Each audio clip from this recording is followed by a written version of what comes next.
But most of the creatures come together for a very different reason. To breed. The giant cuttlefish, the largest of all cuttlefish.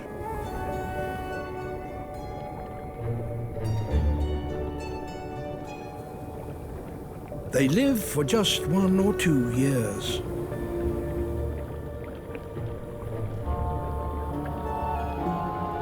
Now, as the Australian summer draws to an end, they have one last act to complete. To find a mate.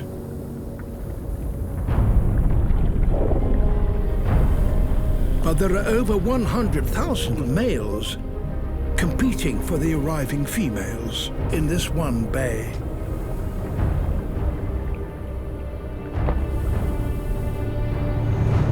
Among them, a giant, a true Goliath.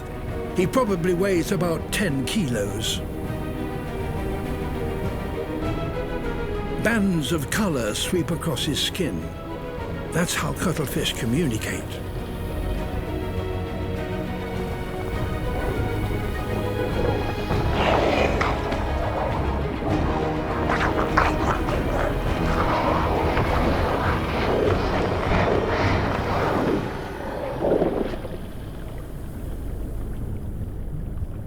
This smaller male couldn't possibly take him on.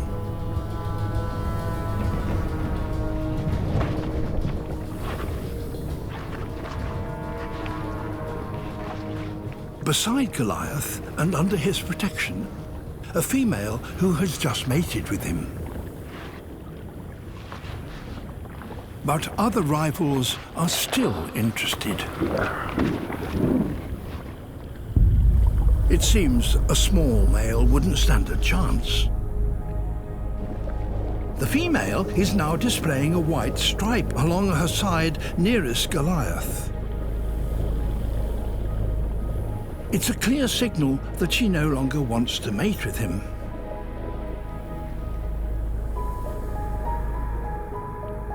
It's all the encouragement that the little male needs.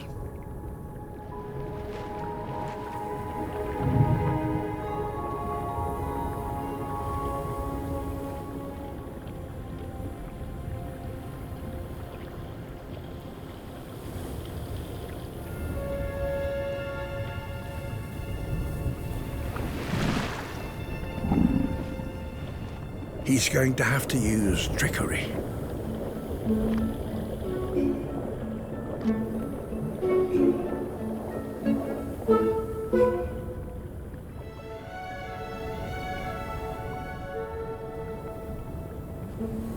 He tones down his colors and tucks in his arms.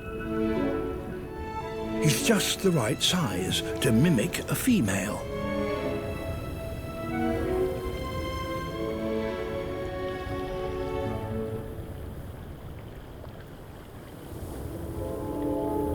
Goliath is deceived. The small male now displays a white stripe, just like the real female, to deter his advances.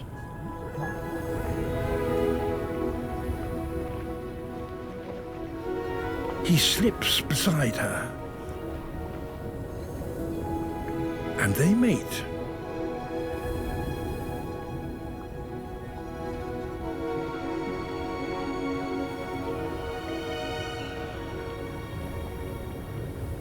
By mating with multiple partners, the female ensures the greatest genetic diversity for her young.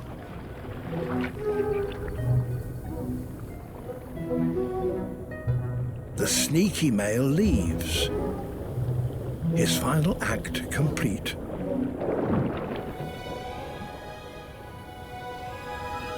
So even among giant cuttlefish, it seems, it's not all about size.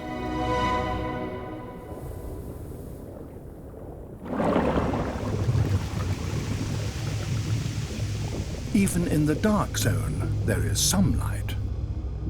Turn off the submersible headlights and you see a pyrotechnic display outside. These lights are created by animals. This is bioluminescence. A deep-sea anglerfish flashes in the darkness. The light is generated by bacteria that live permanently inside the lure, which attracts prey to these murderous teeth. There are all sorts of lures out in the darkness.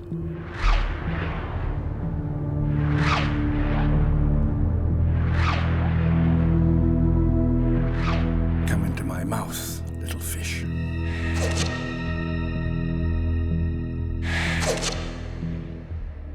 And what is the purpose of this lure, suspended on a long rod way below its owner's terrifying set of teeth?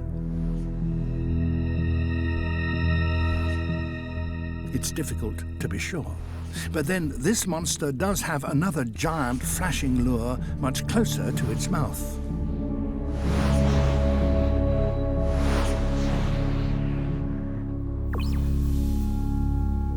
These fish are called anglers because they use their lures in much the same way as fly fishermen use their imitation flies.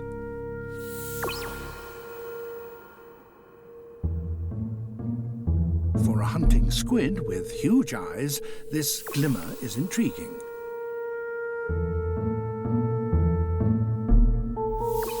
It might just be food.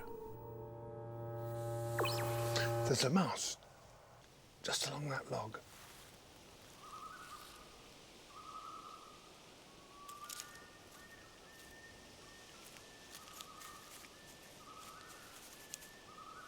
That obviously came to nothing, but the cameras have started recording again and the snake is moving. He's checking out the trail with his tongue. See, that's exactly where that mouse was running.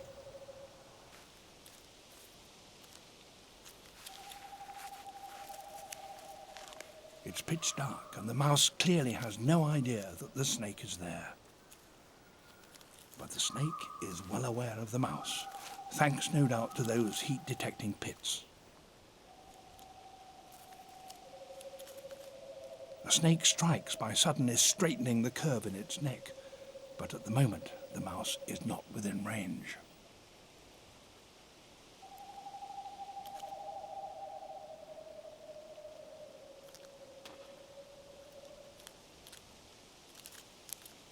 He's worked out that that is the path along which the mice run.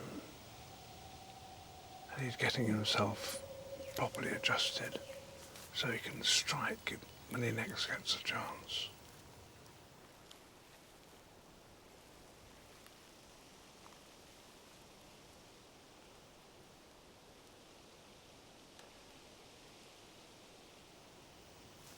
Now once again, waiting. That's what snakes are so good at.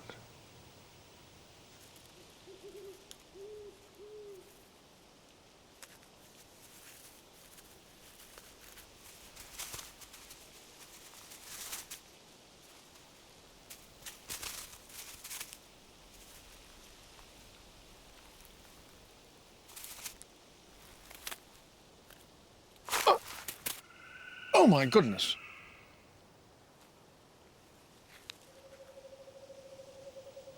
That's a dead mouse, all right. Slow down that shot, and you can see that the snake stabs the mouse just once. After 3 convulsive kicks, the mouse is dead.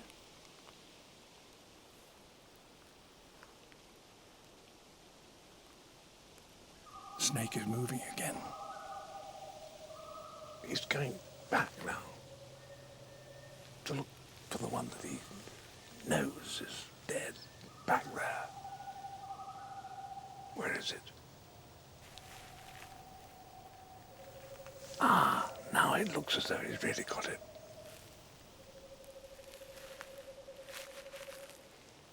That's his dinner, and that can last him for 3 weeks, 4 weeks if necessary.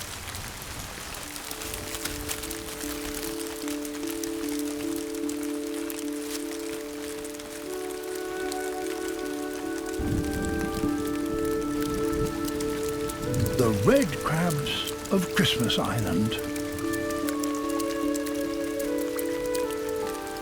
They've spent the dry season sheltering in damp burrows beneath the leaf litter.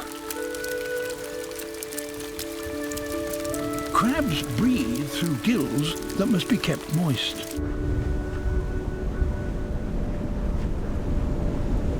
So it's only with the return of the annual monsoon that these land crabs can finally emerge.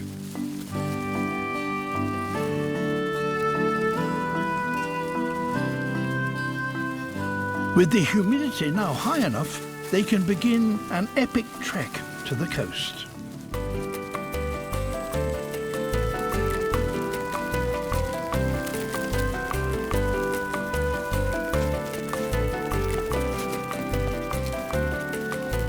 Every red crab comes together from across the island, and they do so in their millions. 50 million, to be precise.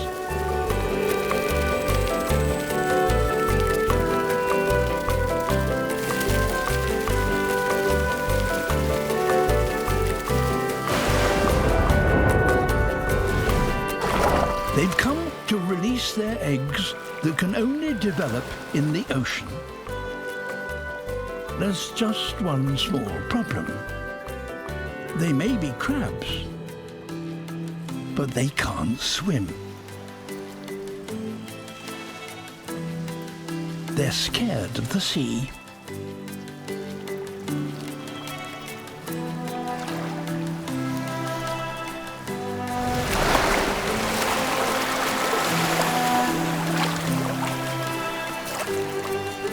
But they don't have a choice. They must release their eggs on the highest tide.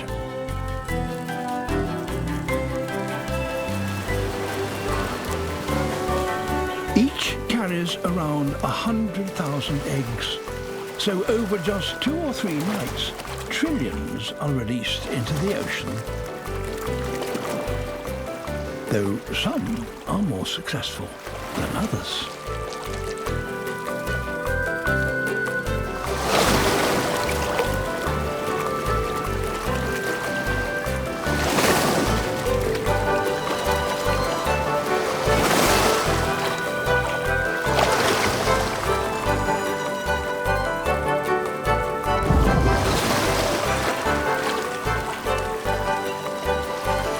Once their work is done, the crabs will return to the forest.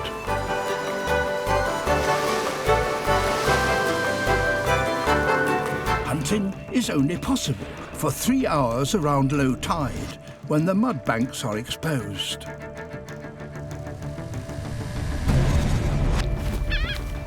Razor-sharp oysters cover much of the shore. Beaching here could be lethal.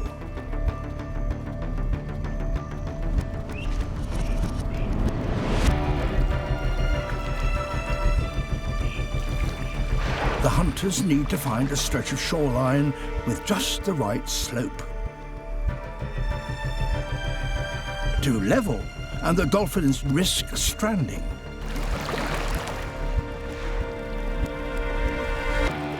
Too steep, and they can't force their prey from the water.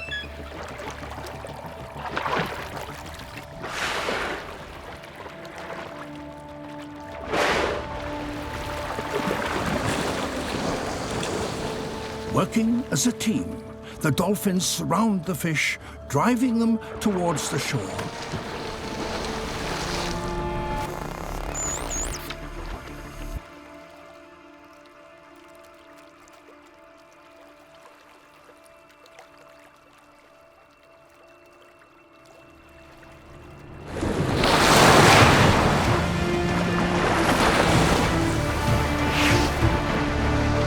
Attacking in perfect synchrony, the dolphins create a bow wave.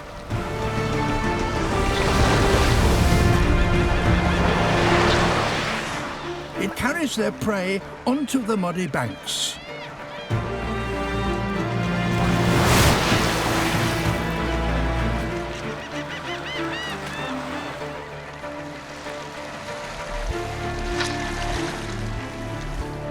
Other fish eaters profit from their daring.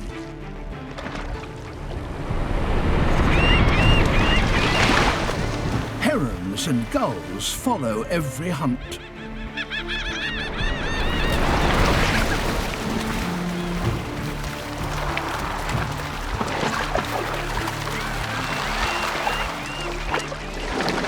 To get to the fish first, the dolphins drive themselves high up the bank. But if they go too far, they risk stranding.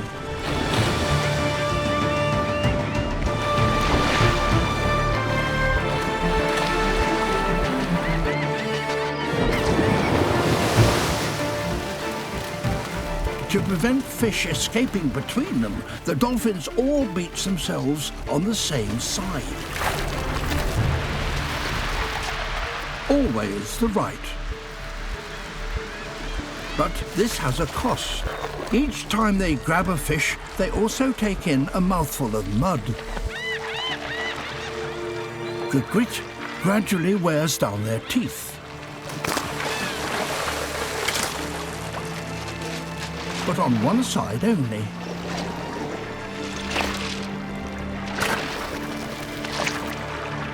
In time, these teeth get so worn down that older dolphins can no longer hunt like this and must find other ways to catch fish.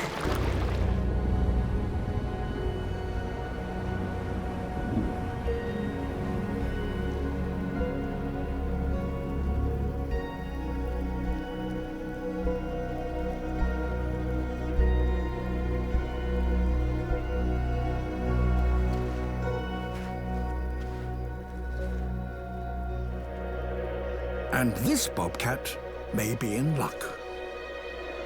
For this particular valley is blessed.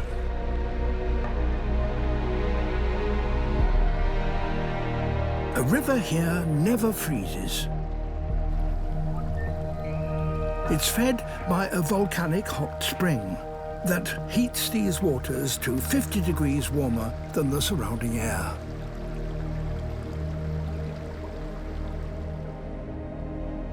Hungry animals of all kinds come here to feed.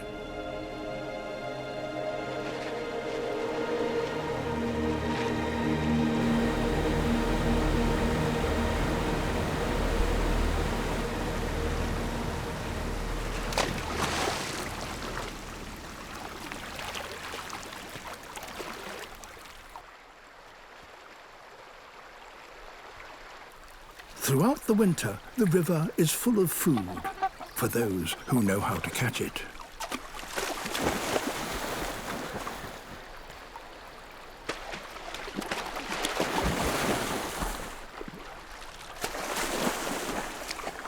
Here, even the coyotes have become fishermen. But hunting is hard for a cat that's not used to getting its feet wet.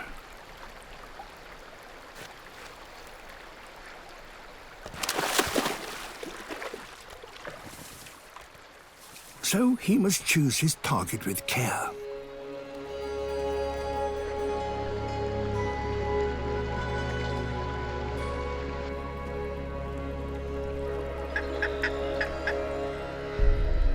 Golden-eye ducks. But can he get close enough to pounce?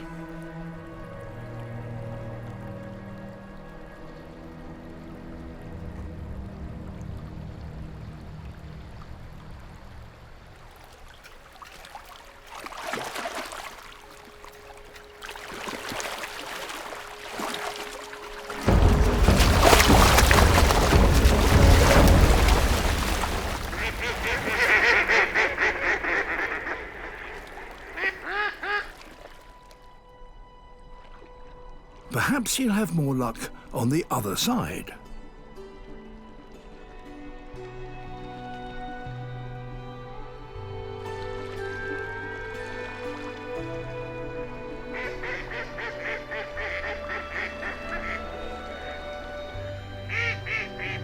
Here, steam from the river warms the surrounding trees. So up in the branches, there could be prey.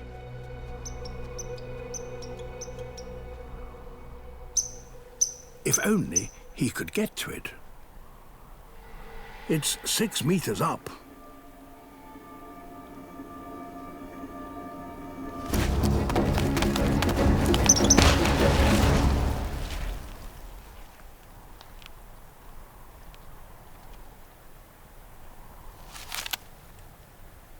At last, a squirrel.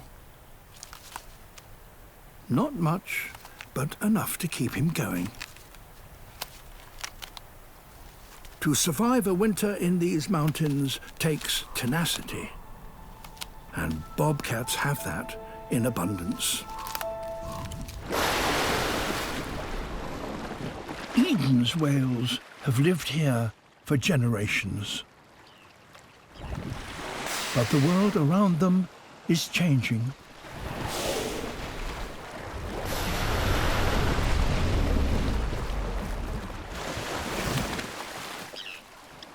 Today, agricultural pollution flowing from the land is beginning to suffocate this sea.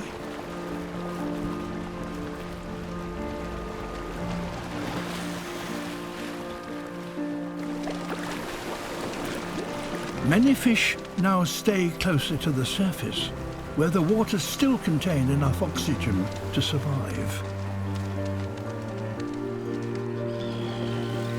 Eden's whales depend on these fish. They swallow huge quantities of water before filtering out their prey.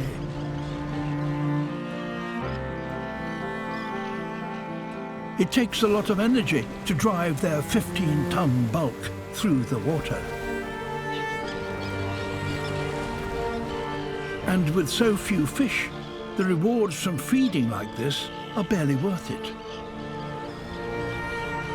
So, to survive here, the whales have developed a new hunting technique. One that requires almost no effort. They simply open their mouths and wait.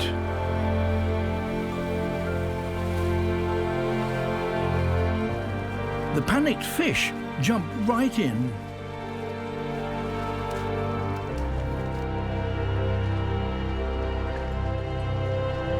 Swimming alongside, another whale scares even more into the open jaws.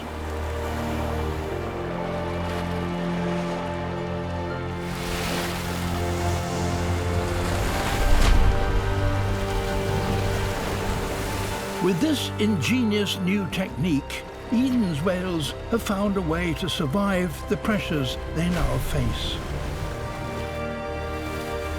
All across the planet, animals are having to adapt to a changing world. But the speed of these changes will be too fast for many.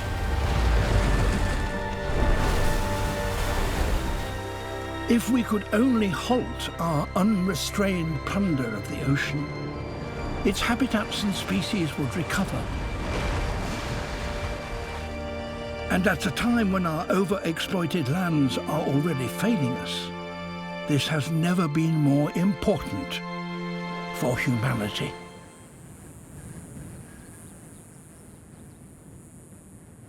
The Great American Deserts cover over 2.5 million square kilometers.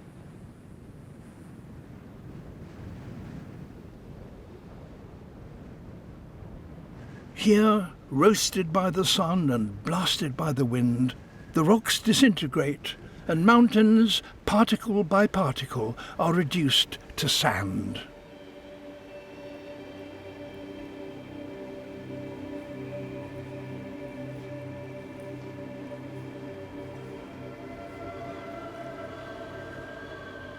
These pillars are all that remain of a plateau where dinosaurs once roamed. Few animals can now survive here.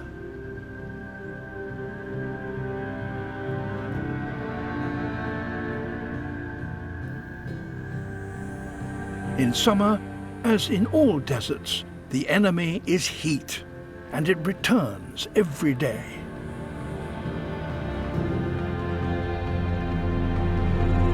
At 7 in the morning, the temperature is already 25 degrees Celsius.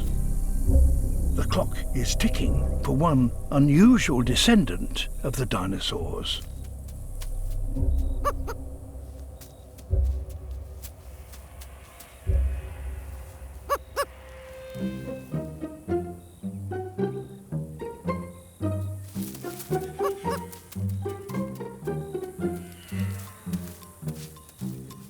A Roadrunner. Found only in the deserts of North America. Built for a life on the ground. He can run at over 30 kilometers an hour. But the prey he seeks are one step ahead.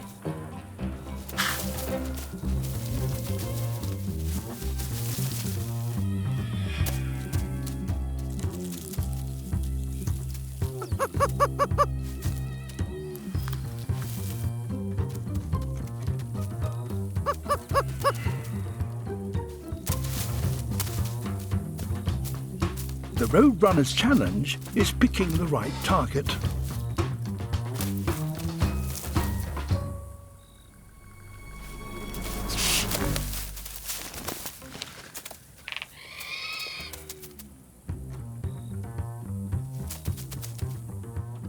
A Gila monster. Too big.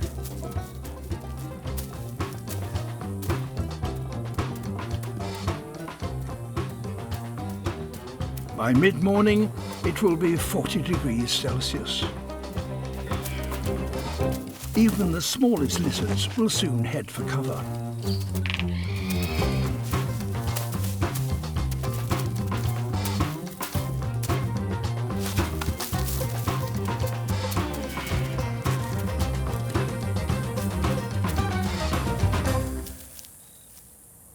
A centipede. Slim pickings for a morning's work.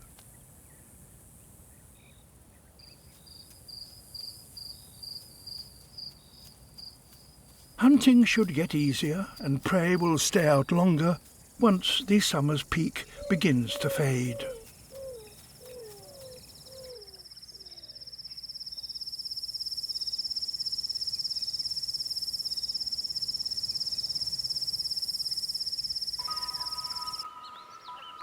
An egg, whatever its shape, is an excellent life support system. But paradoxically, its success will ultimately depend on the ease with which it can be broken. The time comes when a chick must break free. Some species invested time building up large yolks. Their chicks will emerge fully feathered and ready to search for food. Others have not made that investment. They will have to spend their energies over the next few weeks feeding naked and defenseless chicks. But how do the chicks break out from the cramped confines of the egg? How can the shell that's been strong enough to protect the chick from the outside world be also weak enough to allow the chick to break it?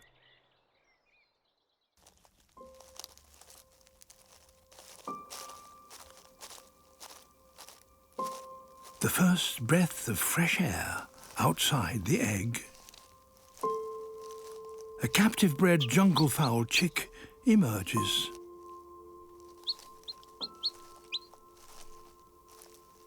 It's the climax of the egg's existence.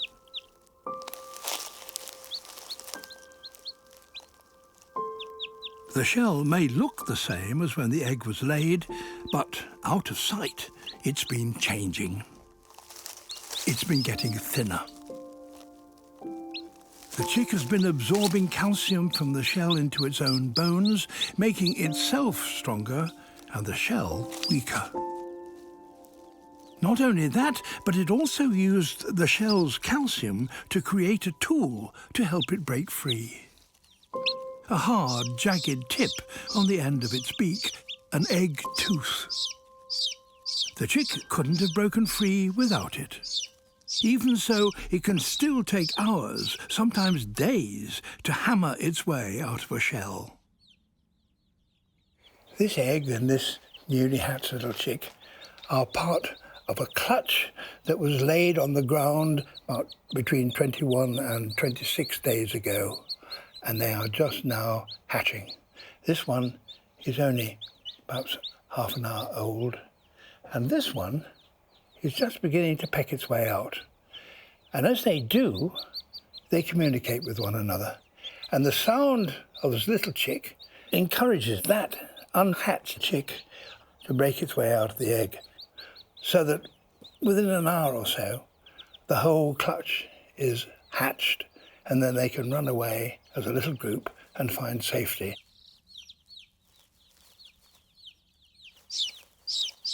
But what of the other woodland birds I was watching?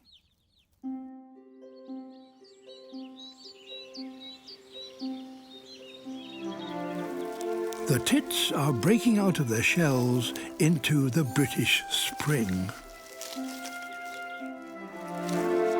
They're naked, blind, and hungry. But outside, the woods are filled with food. And the parents' careful timing has paid off.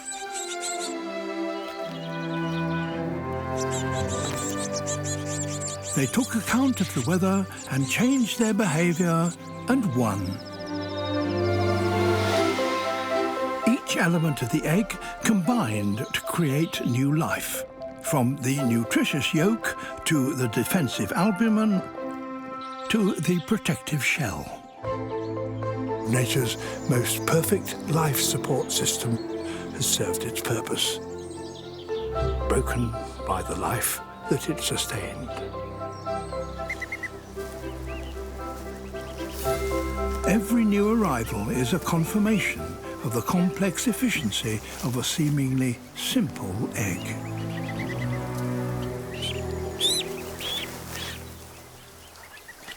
As with all forms of life, what we see are the success stories, the adaptations that work. So it's little wonder that we think of eggs as being perfect. But of the 10,000 different species of birds that exist in the world today, there are still hundreds whose eggs have never even been described. When it comes to the most perfect thing in the universe, there's still much magic and mystery to explore.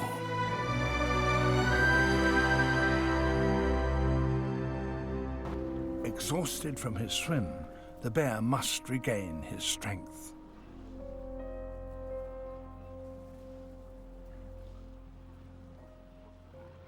The next day, a sea fog shrouds the island. The walruses sense that they're in danger. Using the fog as cover, the bear approaches the herd.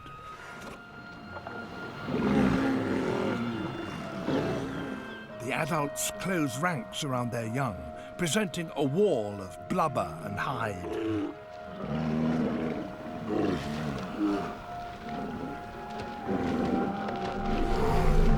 He tests the barrier, but it stands firm. It appears that the world's largest land carnivore has met his match.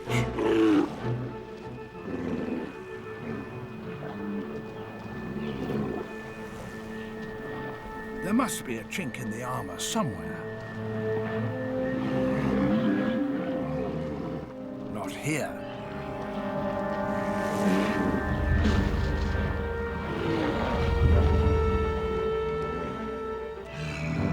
This female walrus is shielding her pup if he can just prise her off.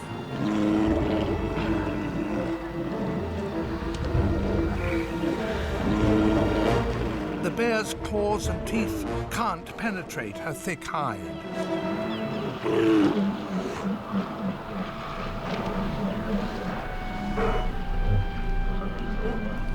With the herd retreating to water, the bear must move quickly.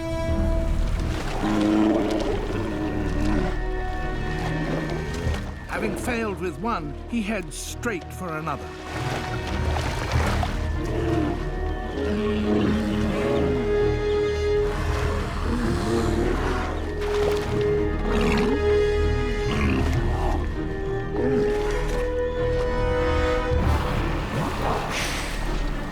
The chance of his first meal in months is slipping away.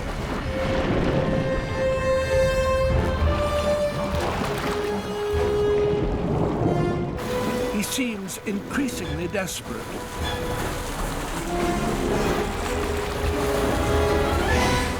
It's now or never.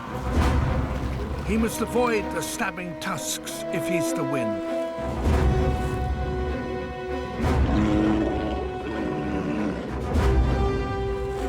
The flailing walrus is immensely powerful and drags the bear away from the shallows towards the safety of the herd.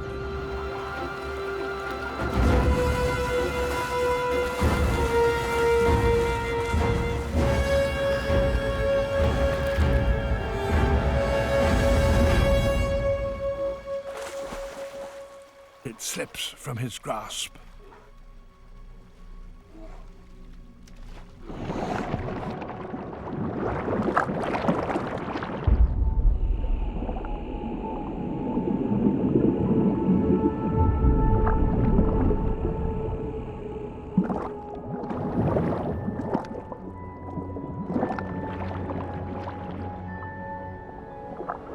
In the Gulf of Mexico, these eruptions also release a super salty liquid.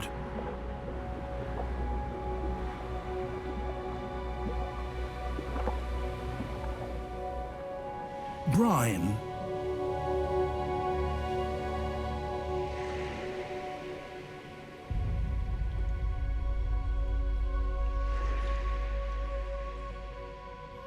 It's heavier than seawater, and it accumulates in great pools on the seafloor.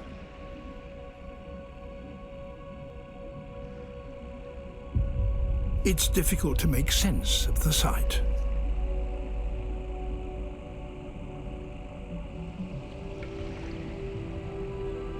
A lake of concentrated salt water, 15 meters deep, at the bottom of the sea.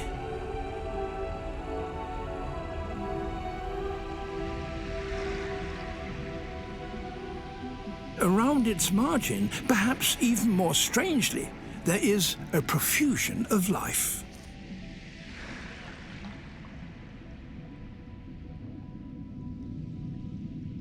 Giant mussels that can live and grow for a century or more pack tightly together, dwarfing the shrimps and squat lobsters that feed around them.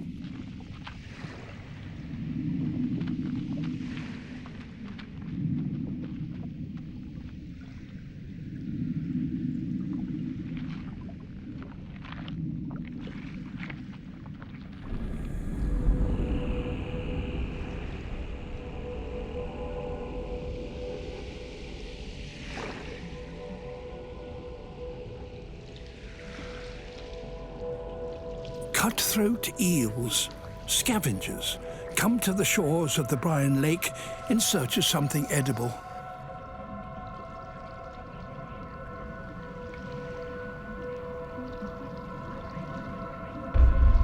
Some even venture into the brine.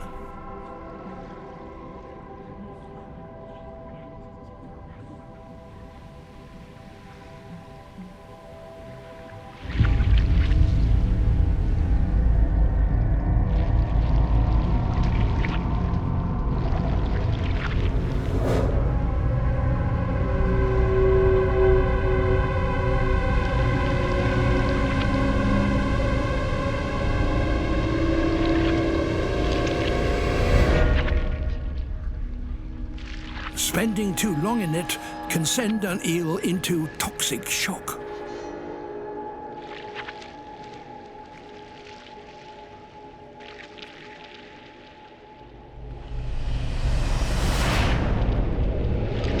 Its only hope is to rise above it.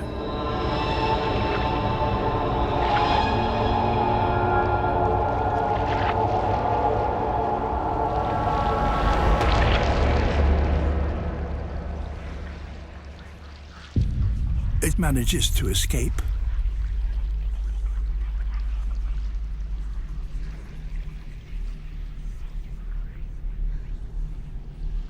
Others are not so lucky.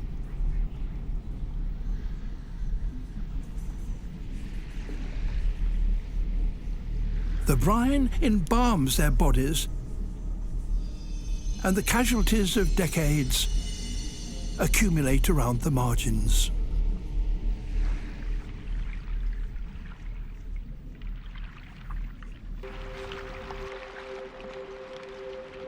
Producing young is just one challenge.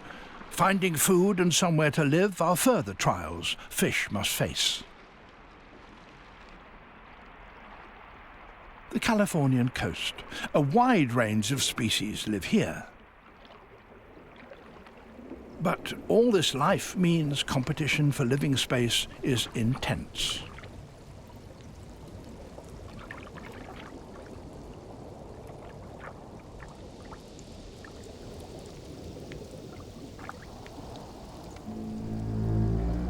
Old shells are highly prized. And this one is occupied by a sarcastic fringe head. These fish are exceptionally quarrelsome.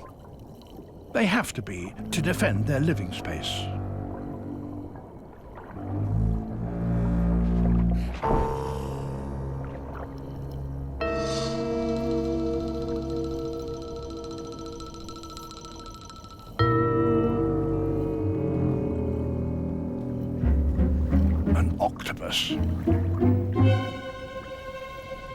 Inadvertently, it's wandered into the fringe head's territory, and that can't be tolerated.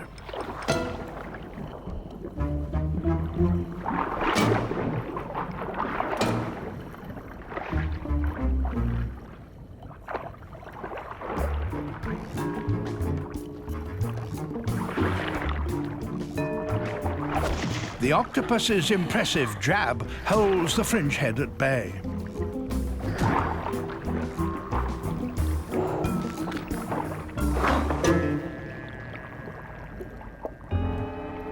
There is more to this behavior than being bad-tempered.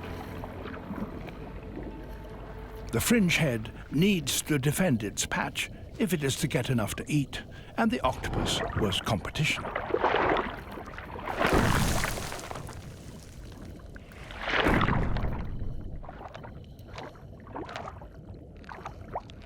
Crabs are not the easiest of mouthfuls. Because of the shortage of living space, there are constant boundary disputes, especially with other fringe heads. And this one has got too close.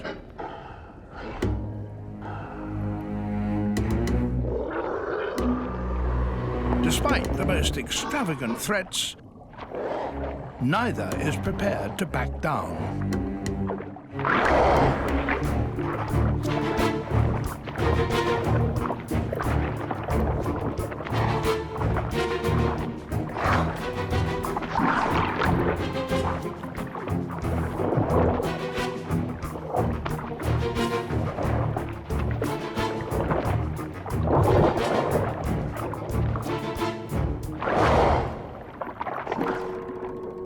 Success, and it's quick to get back to its shell. A fringe head can never drop its guard. There's too much competition. Lions will normally avoid hunting in such heat. But they're also opportunists.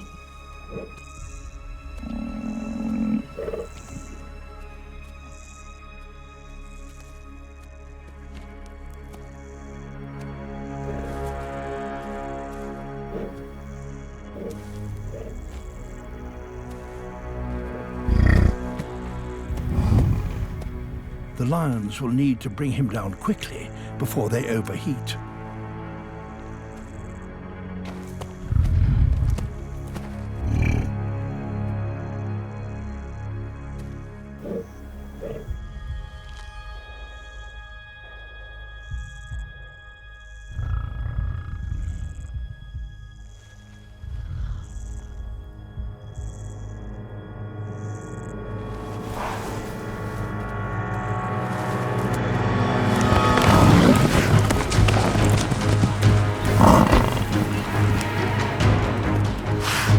away from the herd, a bull is a formidable opponent. It could gore and kill a lion.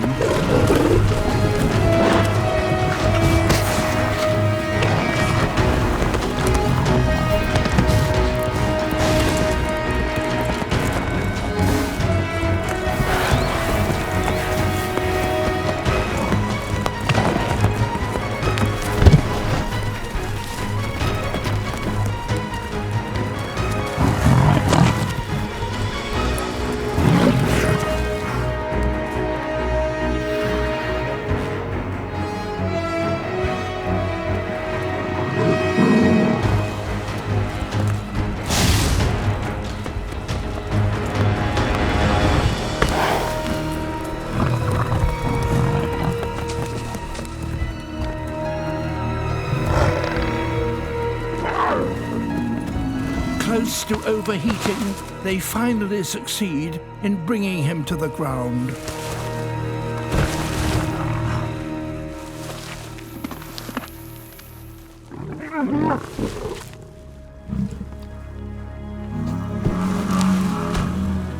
But the massive bull is not giving up.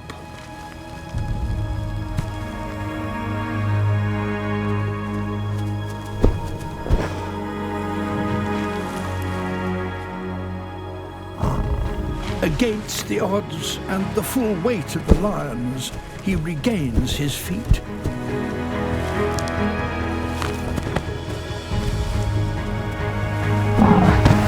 And it is now that the tables turn.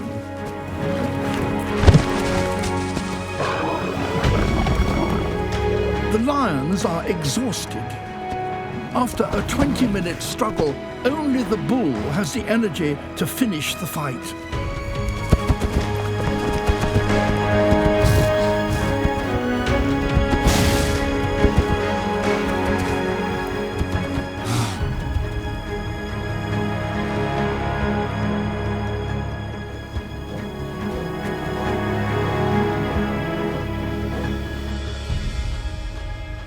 In such exposed and extreme conditions, the challenge for predators and their prey is at its most intense.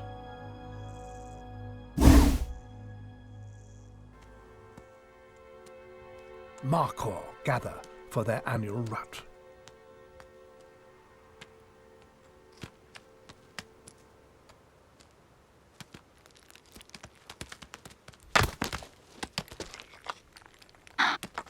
Males must fight for the right to breed, but on these sheer cliffs, any slip by either animal could be fatal.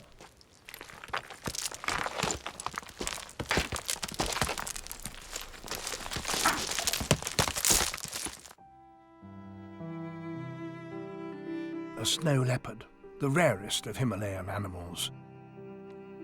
It's a female returning to her lair.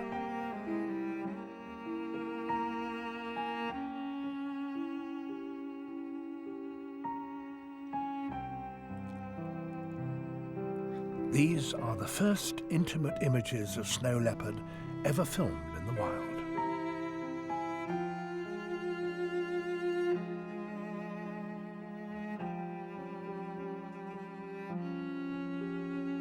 She greets her one-year-old cub. Her den is well chosen. It has exceptional views of the surrounding cliffs. On these treacherous slopes, no hunter other than a snow leopard would have a chance of catching such agile prey.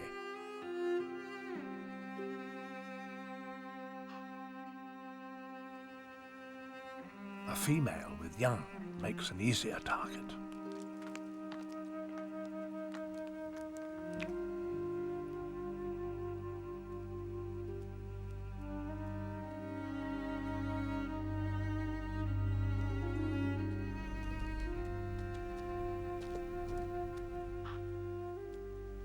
Her large paws give an excellent grip, and that long tail helps her balance.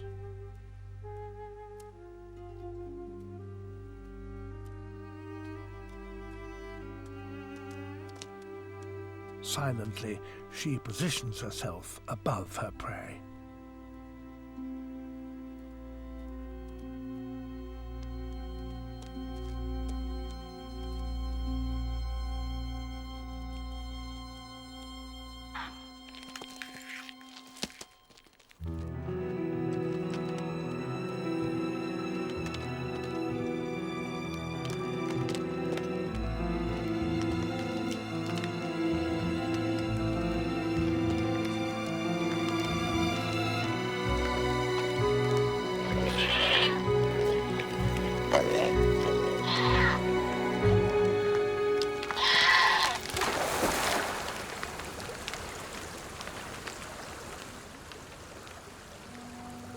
To see just how important scent can be to a snake, I've come here to Karnak Island, just off the coast of Western Australia. It's home to a large population of highly venomous tiger snakes. Snakes have been established here for many years, but there's something odd about this particular population. Many of them have damaged heads, and some of them are actually blind, like this one. And yet, puzzlingly, in spite of the fact that they're blind, they all appear to be very well fed. So how do their heads get damaged? And how, in that condition, when they can't see anything, can they catch all the prey they need?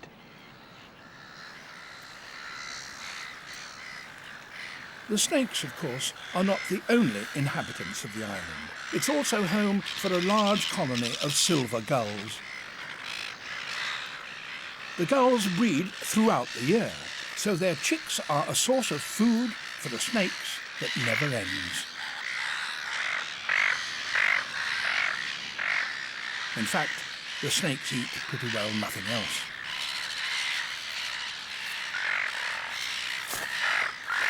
But the snakes don't get it all their own way. The gulls are valiant defenders of their nests and their chicks.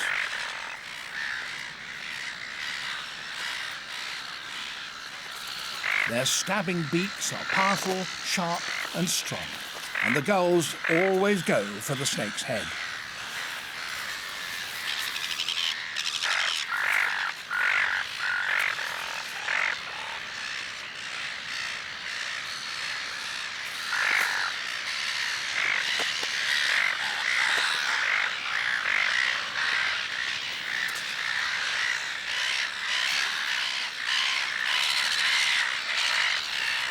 One in 10 of the snakes are totally blinded. Tiger snakes don't have those heat-sensitive pits that rattlesnakes have, so these blinded hunters must be guided entirely by their forked tongue. It's a superb direction-finding device. The snake can measure the strength of a smell separately on each of the two forks of its tongue. And if it wishes to follow up a smell, then it simply detects the one which has the stronger smell and goes in that direction. Gull chicks are an ideal prey for a blinded snake because they're programmed to stay on their nests.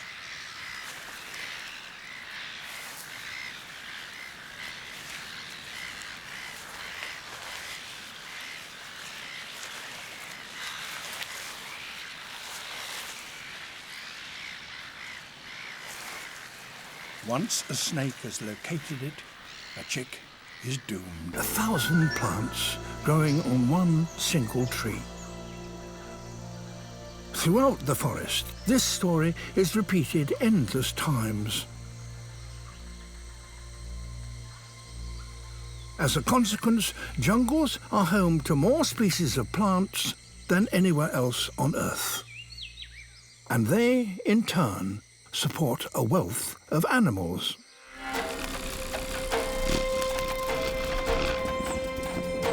In Ecuador, the competition is at its most intense. Here there are 100 species of hummingbirds alone, all fighting for nectar.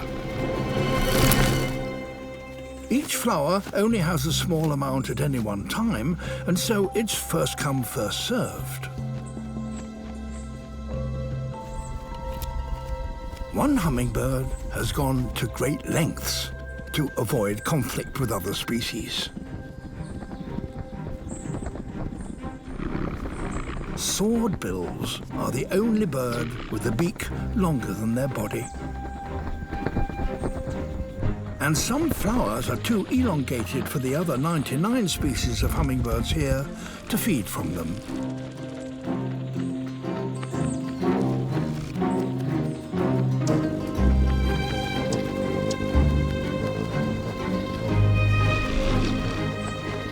A swordbill's extraordinary beak, however, enables it to reach the places that others can't.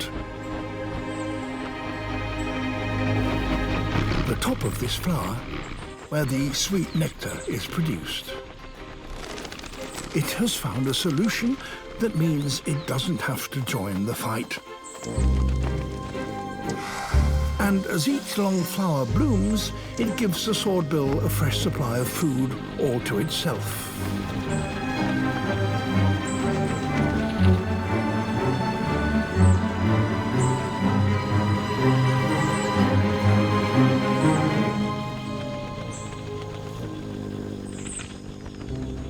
But having a beak longer than your body does have its drawbacks. For a start, it's tricky to keep it clean.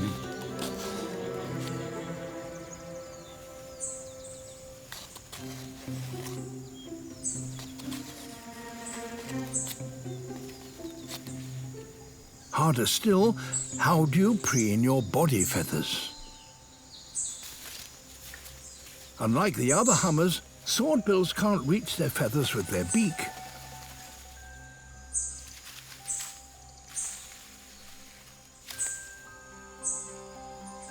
The only option, a good old scratch.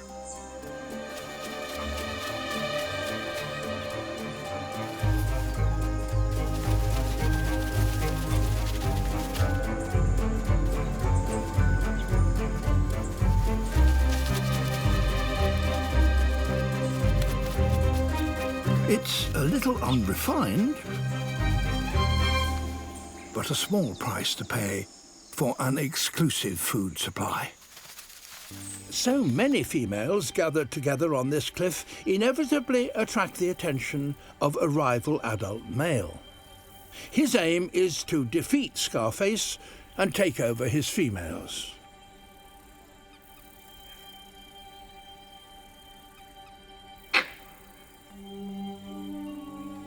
He leads a group of outcast bachelors into battle.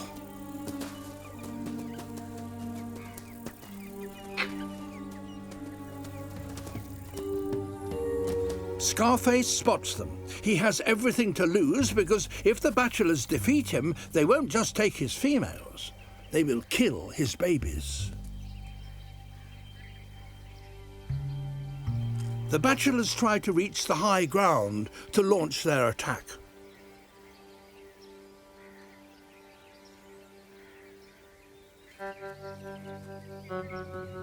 Scarface warns them to keep their distance, but the bachelors continue their advance.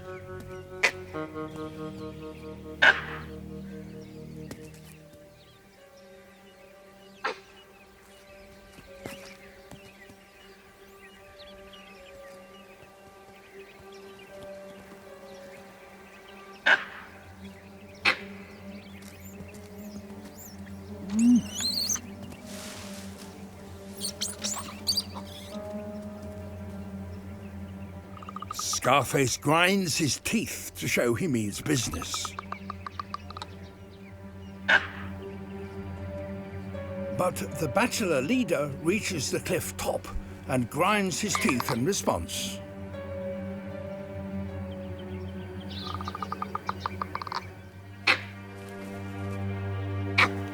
If Scarface loses this battle, he will lose his legacy.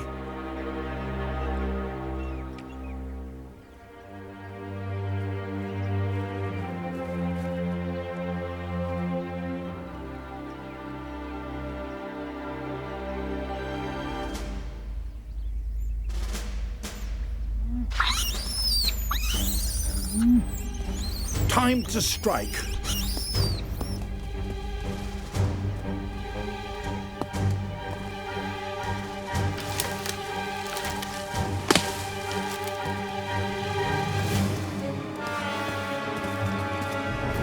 targets the bachelor leader.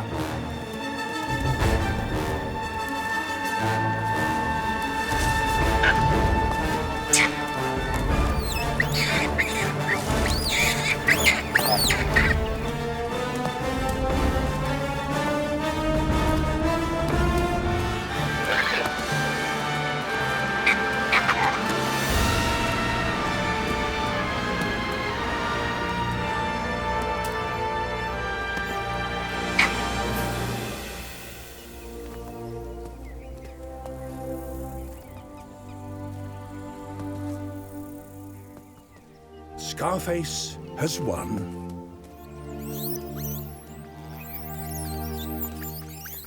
And he returns to a hero's welcome.